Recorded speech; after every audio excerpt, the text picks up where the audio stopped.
The Walking Dead Season 7, Episode 5, Go Getters.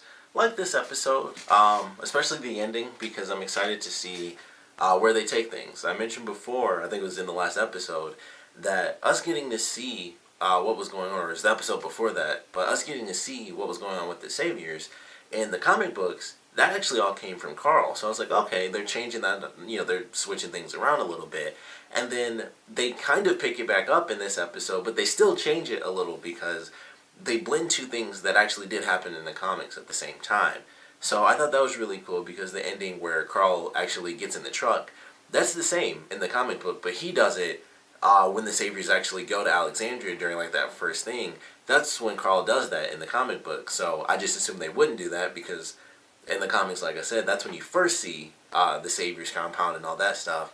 And I just assumed that wasn't going to happen. I was like, all right, they switched it up. They used it for Daryl since he was being, he was being held there. So he goes with Enid because she's going to, try to find Maggie and kind of pay her respects to Glenn. He decides to go with her, and it's like, okay, well, they've already been here, so he's smart enough to think like maybe the Saviors will show up there, and I'll have my chance. So I thought that was actually kind of cool, and they put that together with Sasha actually telling Jesus to go follow the Saviors, which I thought was cool. Which, of course, in the comics also doesn't come from Sasha because she doesn't exist. So I thought that was cool. I was like, all right, they blended those two elements together because there's a scene where he follows the Saviors. So I'm actually pretty excited to see where this goes because those two situations are so different in the comic books. They have like basically opposite outcomes as to how they play out. So I don't know what's going to happen now, and I'm actually really excited because both those scenes are actually really great in the comics. Like what they do for both characters is amazing, and I'm hoping that they go with a very specific scene for Carl because I've been kind of waiting to see what they do with it. So I'm kind of hoping that they follow that line a little bit in the comic books. Although I would love to, I have to mention this because it's been like all over the place in the past couple days.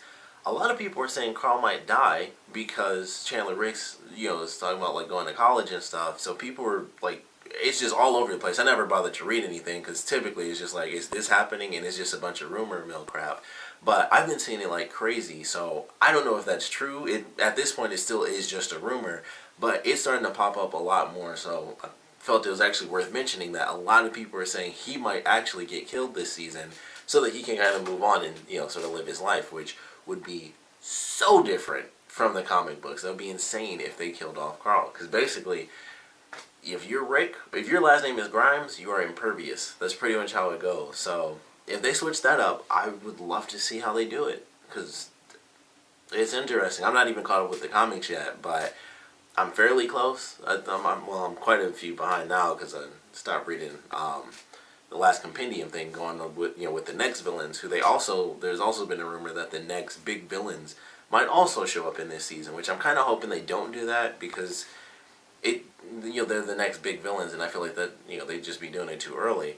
But we'll see what happens. But I thought that was cool. I was like, okay, it's just a new idea now with this big rumor going around that something bad might happen to Carl, or just in general. So we'll have to wait and see if he ends up dying in this season or something crazy like that. And that death, I'll be like, okay, that was awesome, because still meh on the openings.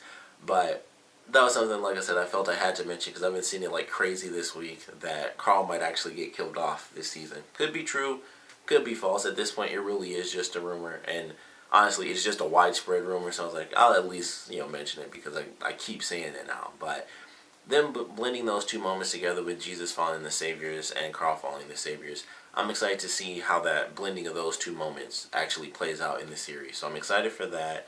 Of course, Sasha and Maggie staying at the Hilltop, that's pretty cool too. We get to really see things from their perspective in this episode because they've been missing since the beginning because they took the bodies, to the Hilltop, and that was it. And it was only the two of them.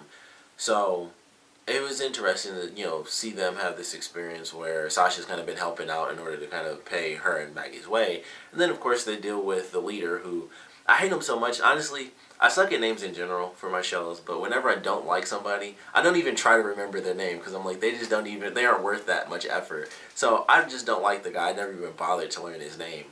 But they're dealing with him, and he's being a huge a-hole, and he's calling them by the wrong names and stuff. He didn't even know Sasha wasn't a part of their community. He was like, when he looks at her, and he's like, basically he's thinking like, what are you doing? Like, you've been here this whole time. And Jesus is like, that's Maggie, like, or that's Sasha, like, she's from Alexandria too. And he's like, oh, I don't, he was basically just like, whatever, I don't care about these idiots. Like, I don't have time to keep track of who's here, even though maybe, yeah, it's 100 people. I could see that happening for sure.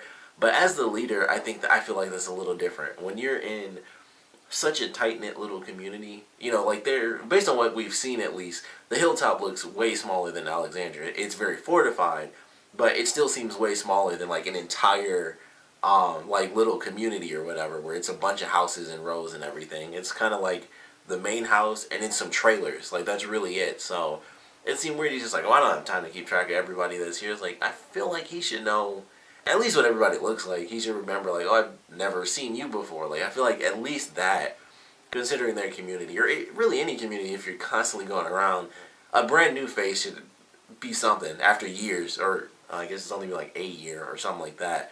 So, I don't know, I just thought that was crazy. I was like, man, he's such a crappy leader, it's insane.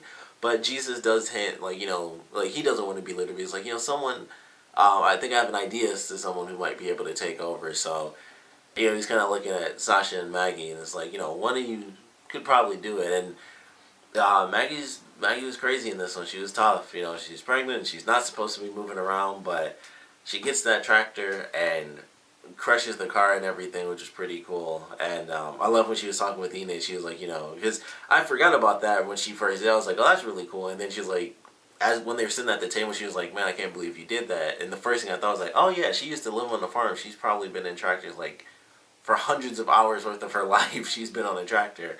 And then she talked about the story of how she crushed the guy's car, and I thought that was really funny. But it was cool. And then we have Negan's second in command, who I don't remember his name either, but basically he's, the Hilltop's Negan at this point, because that's how things are supposed to play out. Or at least that's what Negan, wants to play out for right now. So I thought that was interesting. So when they do the Hilltop, we'll have him, but when we get Alexandria, we'll have the full villain Negan. So I actually like that idea, because that's not something from the comic books. They don't, like, this, I don't think that character even exists in the comics. I think it's just Negan and then Dwight, and everybody else is just like, they're just there, pretty much. So it's actually something new that they're doing that I really enjoy, honestly. It's like, alright, so we get to see almost like two main villains, a little bit, even though they're, working for towards the same goal, because we have Negan as the main leader, and then his second in command. But I like that idea. That way it's not just, oh, Negan going to Alexandria, and then Negan going here, and Negan going, to the kingdom, of course. Like, kind of the same thing where we just saw, like, a little group, but he really wants to torture Rick, since that's, like, his newfound interest. So I like that idea. We get to see kind of, like, little sub-bosses, or at least for the Hilltop. I don't know what they're going to be doing once we finally get to see the kingdom again, because things have just been rotating. It's really crazy. Like, so many characters, well, not really so many characters, but characters are just missing in full-on locations like the kingdom.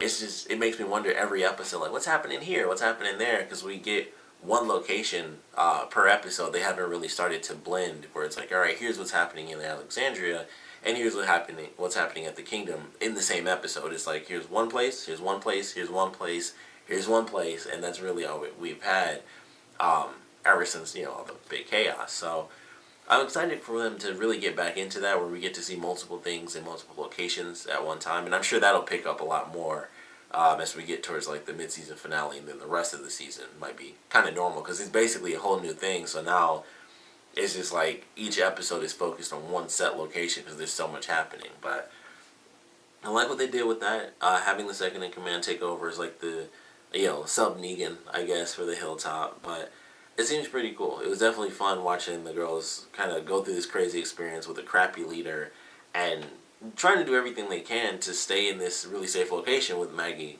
being pregnant.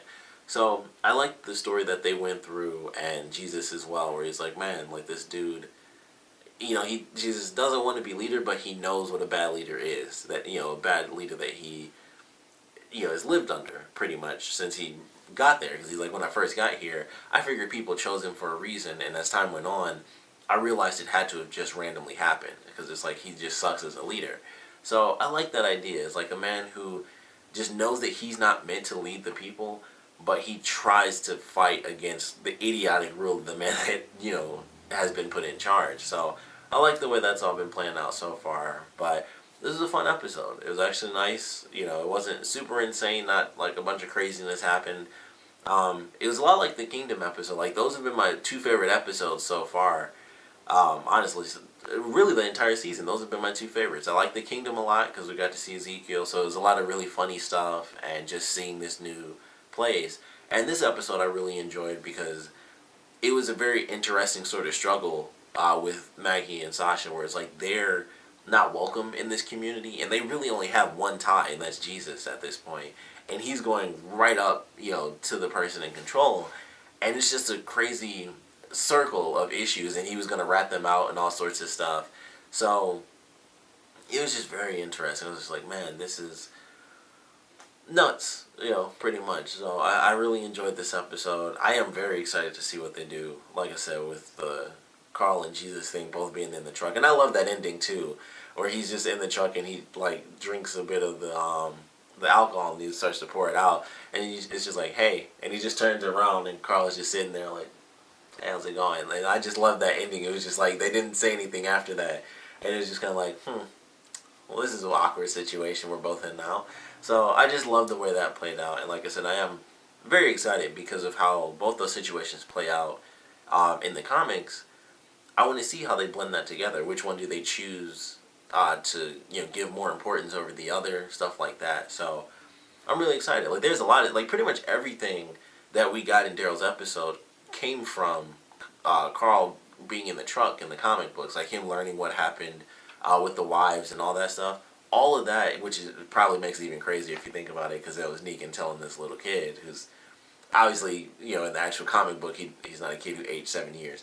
But it was just crazy, like him telling this kid all this stuff, and his naked women, like, which they don't even actually show that, but in the comics, like, they go to Negan's room, and the women are just flat out naked in some places, because it's just like, yeah, these are the women I sleep with all the time, these are my wives.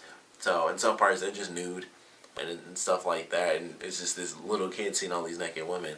So it's like just crazy situation. So I am curious how that's going to play out, if, they'll even decide to go to the compound, or, how that's going to play out, considering what Jesus decides he's going to do for Carl, because it's like, man, do I protect this kid, or do I let him be mature and just come with me? Do I give up this mission, or do I make it work? So excited to see where that goes, but really enjoyed this episode overall. Like I said, this has been, I think, yeah, I'd say I probably liked the Kingdom episode a little more just because it was a funny one, with Ezekiel being just like way too over the top and really funny to me.